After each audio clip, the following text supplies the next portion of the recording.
One day in the community, Ove saw a neighbor with a dog hurling stones at a stray cat. Although he too disliked stray cats, he refused to let anyone commit such an act before his eyes. He shouted furiously at the neighbor to leave and even reprimanded the stray cat. Yet when he returned home and brought food for the cat, he found that it had vanished.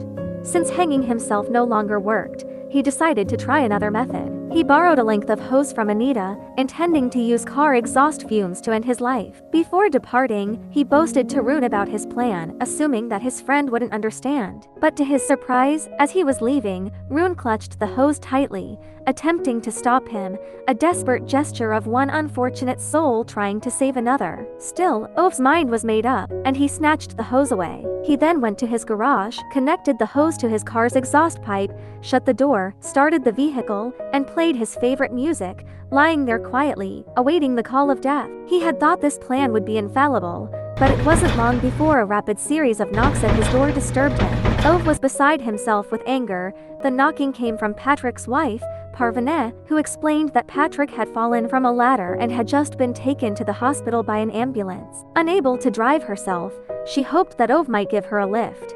At the hospital, pressed by the urgency to see Patrick, Parvane had no choice but to leave her daughter in Ove's care. The old man, who had always claimed to hate children, ended up recounting tales from Pippi Longstocking in the hospital corridor, using the whimsical narrative to dispel the harsh scent of disinfectant.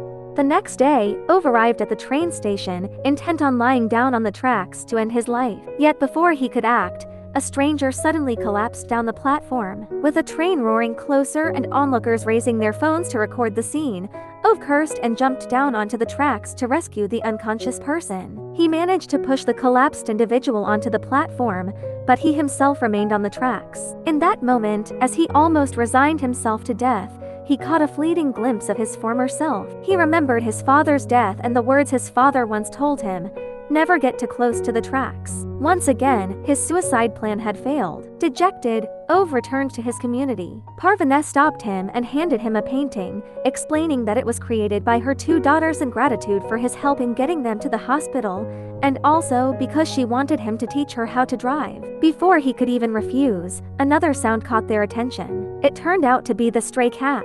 Later, the kind-hearted Parvane brought the cat inside, expressing her desire to adopt it, but as her daughter was allergic to cat fur, the responsibility ultimately fell to Ove. Now, not only had he failed to die, but he had also acquired an unwanted burden. Ove took the cat to his wife's grave and complained, promising that once the cat's wounds healed, he would immediately go to find his wife and ask her to wait a little longer. In the ensuing days, Ove did not attempt suicide again. Instead, he meticulously cared for the kitten and reluctantly began teaching Parvane how to drive. During their time together, Ove recounted his relationship with his old friend Rune. Rune had once been his closest friend, both of them sharing the same principles and an all-or-nothing worldview. Together, they had managed the community with great order.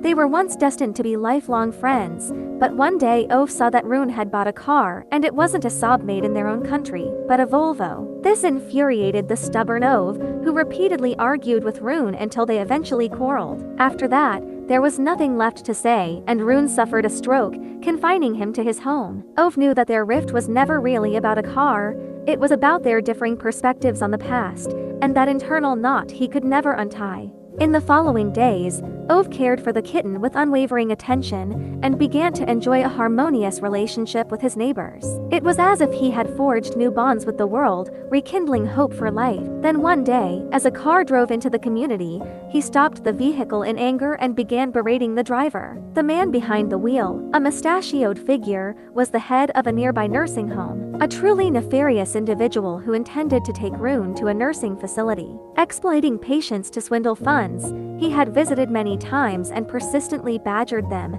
though Anita had always refused his advances. In response to Ove's scolding, the man remained indifferent, calling Ove an old stick in the mud and remarking that after his wife's death, Ove had turned into a madman, each word striking at Ove's deepest wounds. The man's words finally broke Ove completely. He stormed back home, his fury subsiding into sorrowful helplessness. Soon after, Ove once again contemplated suicide, this time with a shotgun. But just then, the kitten let out a cry. To avoid frightening the little creature, Ove thoughtfully turned on the radio and sealed the room with plastic sheeting. As he completed every step and prepared to pull the trigger, a knock sounded at the door once more. Furious, Ove stormed out, but this time, it was two former students of Sonia, one of whom had fallen out with his father and become homeless, seeking shelter for a night. Ove initially did not wish to accommodate them, but one of the students remarked that Sonia was a kind person who often helped others. Relenting, Ove invited them in.